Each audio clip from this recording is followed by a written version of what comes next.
यामध्ये आपल्या ताळसरे ग्रामपंचायतीने सहभाग घेऊन आजपर्यंत त्याचं सातत्य टिकवून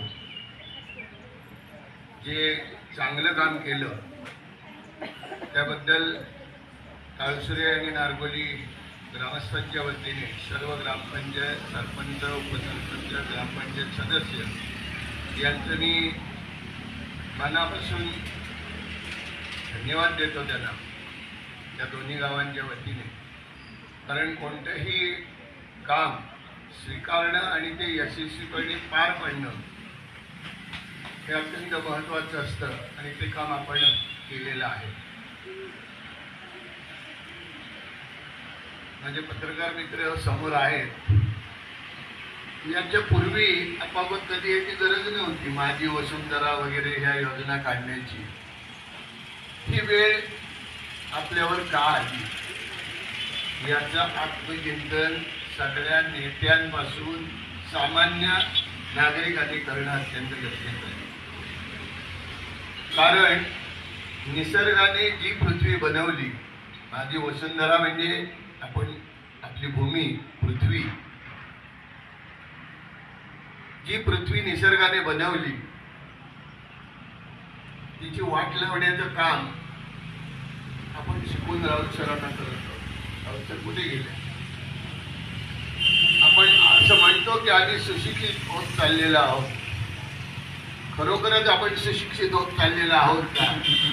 आणि मग जर सुशिक्षित आपण होत चाललेलो आहोत तर असे उपक्रम राबवण्याची आपल्यावर वेळ का येते याचं देखील आत्मपरीक्षण नेत्यांपासून सामान्य कार्यकर्त्यांनी करणं गरजेचं आहे.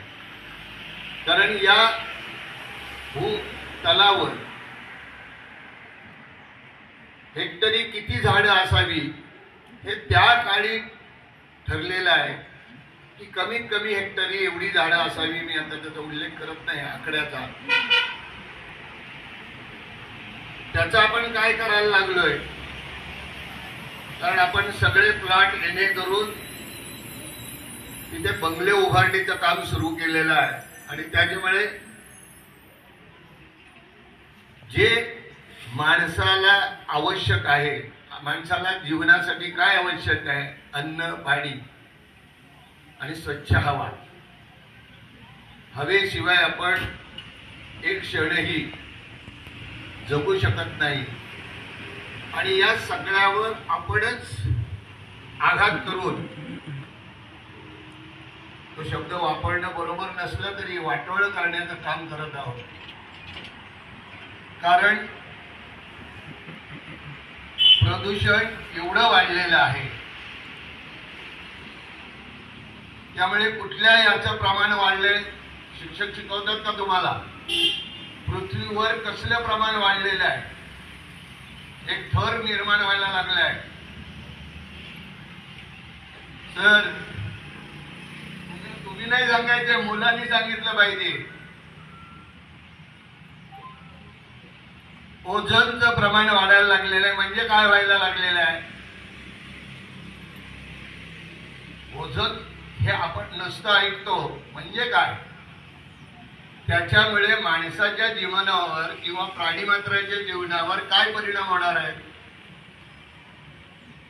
आणि ते किती टक्के खाली यायला लागलेलं आहे. ते जर असं याच प्रमाणात खाली यायला लागलं तर एक दिवस आपण इथून जायचं मंडळी चंद्रावर जायला निघालो आहे. चंद्रावरचं पाणी मानव होते का नव्हते का हे शोध घ्यायला कदाचित अशा कुठल्या ग्रहावर जर माणसं असतील तर काही वर्षांनी त्यांना पृथ्वीवर यावं लागेल की इथं माणसं होती का, पाणी होतं का हे पाहण्यासाठी. आणि हे होऊ नये म्हणून शासनाला असे उपक्रम राबवावे लागतात. कारण पृथ्वीवर जमिनीवर जे झाडांचं प्रमाण आहे ते विशिष्ट प्रमाणात राखलं गेलं पाहिजे. हवेतलं प्रदूषण अनावश्यक आपण जी हवा खराब करतो गरज नसताना, कारण आपल्याला घाणेरड्या सवयी आपणच लावून घेतलेल्या आहेत. इथून 10 मिनिटं पण नाही, 5 मिनिटावर एखादं दुकान असेल आणि आईने सांगितलं जरा अंडी घेऊन ये, की आम्ही गाडीला किक मारतो आणि जातो. एका घरामध्ये 4-4 गाड्या, मुलग्याची वेगळी, मुलगीची वेगळी, आईची वेगळी, वडिलांची वेगळी. या सगळ्या गोष्टीमुळे आपण हवेत किती प्रदूषण करतो याचं मूल्यमापन आपण कधीच करत नाही. आणि आता मित्रांनो, आणि वेळ कमी आहे म्हणून मी जास्त उपदेश करणार नाही, पण सर एकदा शाळेमध्ये मुलांना बसवा, हायस्कूलमध्ये, हे विषय त्यांच्या कानापर्यंत गेले पाहिजे की याची गरज काय आहे, की पुढे मानव